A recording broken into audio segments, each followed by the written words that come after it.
목사님 안녕하세요. 오늘 저희가 함께 나눌 말씀은 역대하의 내용입니다. 네, 목사님. 역대하. 참 방대한 역사를 다루고 있죠. 솔로몬 왕 시대부터 시작해서 남유다 왕국의 마지막 그리고 그 바벨론 포로 시기까지. 긴 시간이에요. 맞습니다. 특히 역대하 말씀을 보면 그 왕들이 하나님을 어떻게 섬겼는지, 그 신앙의 태도가 나라의 운명에 어떤 영향을 미쳤는지를 정말 명확하게 보여주거든요. 그렇죠. 그냥 역사 기록이 아니라 신앙의 관점에서 해석하고 있다는 점이 아주 중요해요. 하나님께 순종했던 왕들에게는 축복과 번영이 있었고 또 하나님을 떠난 왕들에게는 어김없이 심판과 파멸이 떨었다는 것을 분명하게 보여주죠. 네. 그래서 오늘 이 역대하 말씀을 통해서 특별히 성전과 예배를 중심으로 하신 그 하나님의 신실하신 언약, 그리고 그 의미를 좀 깊이 살펴보려고 합니다. 우리 성도 여러분께서도 이 시간을 통해 신앙을 다시 한번 돌아보는 그런 귀한 시간이 되기를 소망합니다. 좋습니다. 그럼 어디부터 시작해 볼까요? 역시 솔로몬 왕 이야기부터 시작해야겠죠? 네, 다윗의 뒤를 이은 솔로몬. 하나님께 다른 무엇보다도 지혜를 구했잖아요. 맞아요. 그랬더니 하나님께서 지혜뿐만 아니라 우리가 잘 알다시피 부와 명예까지 넘치게 허락하셨죠. 그 지혜와 재물로 아버지가 그토록 원했던 성전을 짓기 시작합니다. 무려 7년에 걸쳐 예루살렘 성전을 건축하고 봉헌 기도를 드리죠. 그 봉헌 기도 장면. 역대하 7정에 보면 불이 하늘에서 내려와 재물을 사르고 하나님의 영광이 성전에 가득 찼다고. 정말 대단한 장면이죠. 그렇죠. 그때 하나님께서 솔로몬에게 나타나셔서 약속을 주시잖아요. 역대하 7장 17절 18절 말씀인데 만일 너희가 내 규례와 명령을 지키면 내가 이스라엘의 왕위를 영원히 견고하게 하리라. 이런 약속이었습니다. 네, 조건부 약속이었죠. 하나님의 말씀을 지킨다는 조건. 그런데 참 안타깝게도 솔로몬이 노년에는 그 약속을 저버리게 되죠. 맞아요. 하나님을 떠나서 이방 여인들의 우상을 섬기는 길로 그 크신 은혜와 약속을 받았음에도 불구하고 죄를 지은 거예요.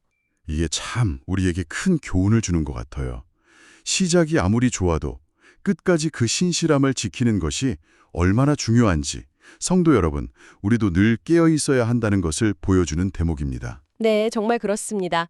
솔로몬 이후에는 어떻게 되나요? 그의 아들 르호보암 때에 그 좀 어리석은 통치 때문에 결국 왕국이 남유다와 북이스라엘로 나뉘게 되죠. 네, 분열의 아픔이 시작되는군요.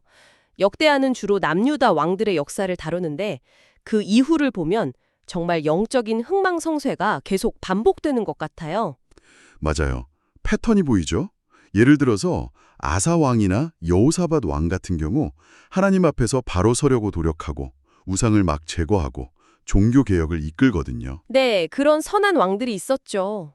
그럴 때마다 하나님께서 어김없이 승리와 번영을 주셨어요. 나라가 안정되고 강성해지는 거죠. 반대로 아하시아나 아달랴 같은 왕들은 어땠나요? 그들은 정반대의 길을 갔죠. 악한 왕들이었어요.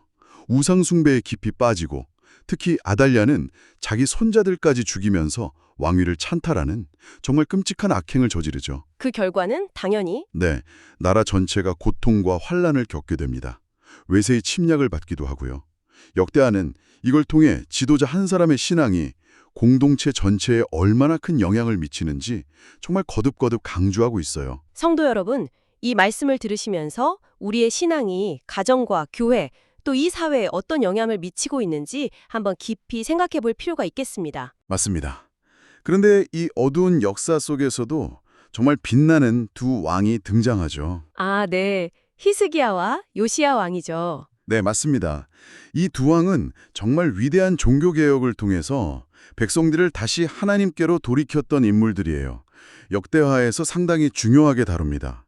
먼저 히스기야 왕을 보면 그의 아버지가 아하스 왕인데 성전 문까지 닫아버릴 정도로 악했잖아요. 그렇죠. 그런데 히스기야는 왕이 되자마자 제일 먼저 그 닫혔던 성전 문을 열고 성전을 정결하게 하는 일부터 시작해요. 정말 놀라운 시작이었어요. 그리고 더 나아가서 오랫동안 지키지 못했던 유월절을 다시 지키도록 하죠. 맞아요. 심지어 분열되었던 북이스라엘 백성들에게까지 사신을 보내서 함께 유월절을 지키자고 초청해요.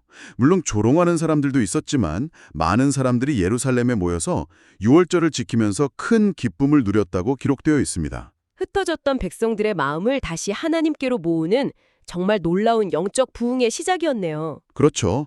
히스기야가 성전과 예배 회복에 집중했다면 요시야 왕은 조금 다른 맥락에서 개혁이 시작되죠. 아, 요시야 왕. 어린 나이에 왕이 되었죠? 네, 8살이에요.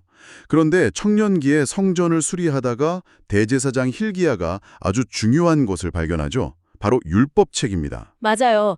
그 율법책을 발견하고 왕 앞에서 읽어주었을 때 요시야 왕의 반응이 정말 인상 깊었어요. 네, 역대하 34장을 보면 말씀을 듣자마자 옷을 찢으며 통곡했다고 하죠.